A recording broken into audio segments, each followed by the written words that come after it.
Düzbucaqlı üçbucağın katetlərinin hipotenuz üzərindəki proyeksiyaların uzunluqları 12 və 48 cm bərabərdir. Düz bucaq təpəsinə hipotenuza çəkilmiş hündürlüyü tapın.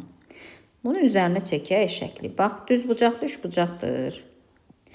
Bu düzbucaqlı üçbucaq. Katetlərin hipotenuz üzərində proyeksiyası o deməkdir ki, hipotenuza biz bir dənə hündürlük endirməliyik. Bu katetin hipotenuz üzərində proyeksiyası buradır.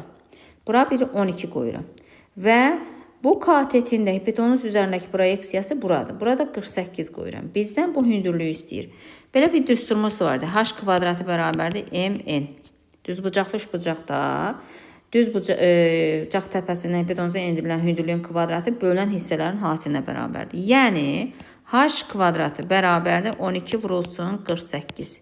H bərabər kök altında 12 nə olduğu kimi yazıram. 48-i 12 vurulsun 4 kimi yazıram. Bərabərdir. 12-dən kök elə 12 çıxacaq. 48-dən kök, üzr istəyirəm, 4-dən kök 2 çıxacaq. 12-ni 2-yə vursaq 24.